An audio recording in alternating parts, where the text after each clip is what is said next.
everyone. So we just kind of wanted to take a second and give you guys some information about our trip, talk about the cities that we're going to be visiting and some of the big things that we have planned to do. And we will also kind of briefly talk about why we are excited to go to each of those cities. We're going to start our trip by flying from Charlotte, North Carolina. Obviously, we do stop in JFK, and then we're going to Milan, Italy. If I were to give any advice right off the bat, it would to be plan as much in advance as possible.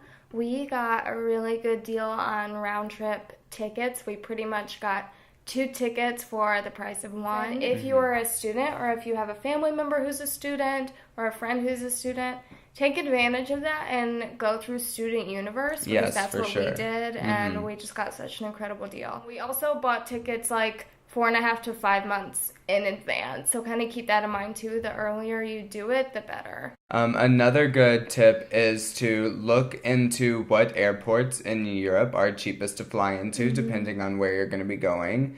Where you're flying out of. Yeah.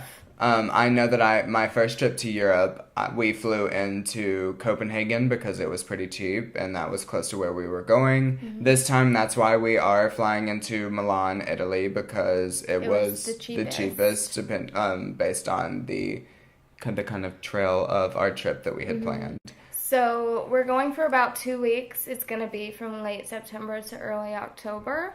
And like he said, we're flying into Milan. We're going from Milan to Paris, from Paris to Berlin, Germany, and then from Berlin to Amsterdam. Yeah. We just really want recommendations and input from you guys because the whole purpose for us making these videos is to try to put together like an authentic experience of traveling as a young adult, meaning like affordable, where to stay, where to eat, kind of the best things to do for people our age. Because that aren't like the typical like touristy things. Yeah, because a lot of people our age are traveling right now, and in preparation for this trip, we've been trying to watch like a lot of travel shows just to get a kind of an idea of where we're gonna be. But we got kind of frustrated because we felt like there was nothing super modern. And B, there was nothing really that was realistic for us. Our budgets and like the things that we wanted to do, the parts of the city we wanted to see. Yeah. So we're trying to put something together that's going to take our experiences. Hopefully you guys will send in recommendations and suggestions, and then we'll be able to incorporate your experiences. Yeah. And we want to give everyone kind of just one place to come for like the good, quick, easy, hit it kind of stuff to plan like a good trip to Europe for someone our age. Especially since we're starting in Milan. Evan's been to Europe before, but I haven't, but he has never been to Italy. So it's going to be a first kind of new experience for both of us. So especially if any of you guys have been to Europe, we would really, really appreciate some input. Especially Milan, yeah. We're just kind of going in blind. All of our stuff has come from travel shows, so we don't know like any of the local places to eat, any good places that we want to do what like the locals would wake up and do on a weekend. Right. So give us those kinds of suggestions and recommendations. So in Milan right now we have planned to hit up the Piazza del Duomo, which is kind of the main piazza in Italy, or not in Italy, sorry, in Milan.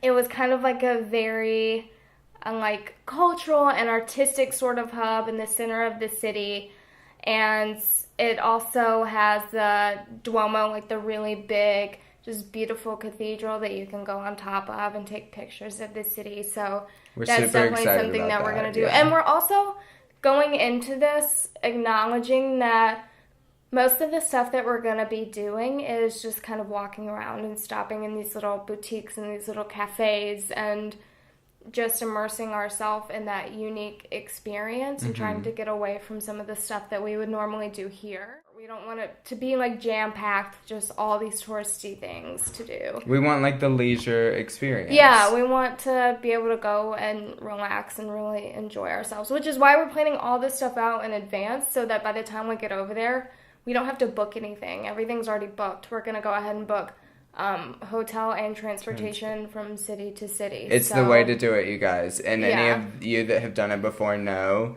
that it's not fun to be over there and not know like where you're going to be staying that night or how you're going to get to the next place. For sure. So we're trying to make it as least amount of stress as possible. Yeah. We also have the St. Ambrogio, which is just another really big and beautiful cathedral there in Milan.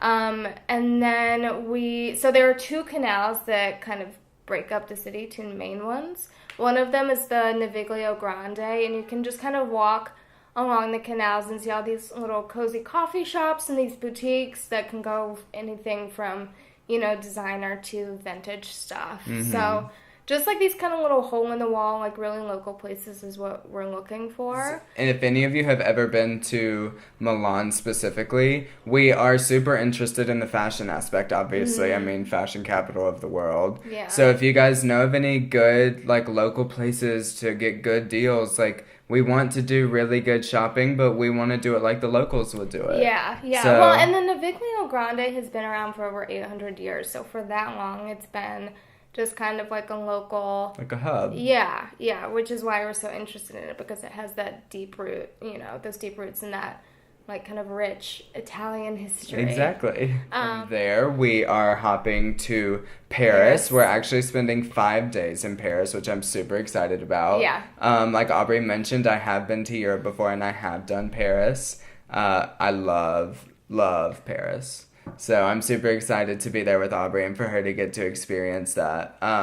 That being said, we are going to be doing some of the touristy stuff just because it is her first time. He didn't do the Louvre or the catacombs. So we're going to go ahead and do that. And we're going to buy our Louvre tickets in advance because they're only $17. It's the way to go, you guys. And then you don't have to stand for like 3 hours in a line. I think the waiting to buy website tickets. said, and we will double check this, Yeah. but I'm pretty sure the website said if you buy your tickets online, you will not wait in line for more than 30 minutes when you get there. Yeah. It's the way to do it. I mean, it's worth seeing and like... And $17, I mean, come on. Yeah, I mean...